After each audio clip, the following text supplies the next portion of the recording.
और नाज़रीन, जैसा कि हमने आपको बताया कि आज से किसान जंतर मंतर पर जाने के लिए तैयार नजर आ रहे हैं। चलिए इसी ताल्लुक से हम सीधे मजीद मालूमात हासिल करेंगे हमारे नुमाइंदे रोहित सिंह से। रोहित, हम आपसे जानना चाहेंगे, आपने किसान लीडर राकेश टिकैत से बातचीत की है, आर पार की लड़ाई के मूड में पूरी तरह से वो नजर आ रहे हैं।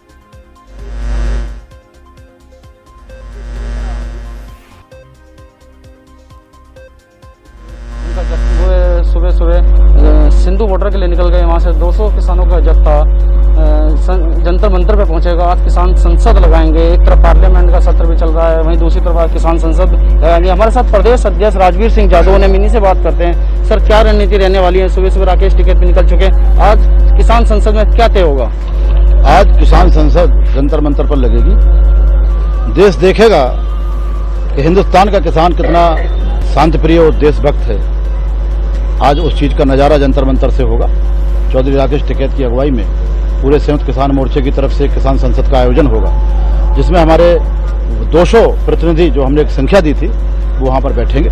आज पूरे दिन चर्चा करेंगे और एक वहाँ का नजारा देखने काबिल होगा। अच्छा राजवीर जी, 26 जनवरी के दिन भी देखा गया था किसान लाल किले तक पहुँच गए थे और आज किसान जंतर मंतर पर है, तो इसमें आपने चिन्हित किए गए हैं कि आगे कुछ ना कर पाए संसद की ओर।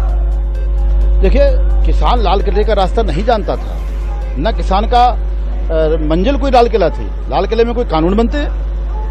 लाल किला क्या है? एक हिस्टोरिकल प्लेस है। किसान नहीं जाना चाहता था, किसान को भटका करके लाल किले पे ले जाया गया।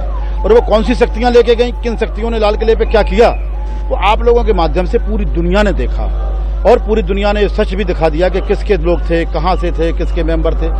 तो वो विषय एक ऐसा था कि किसान का विषय नहीं था। किसान को भटका के वहां ले जाया गया।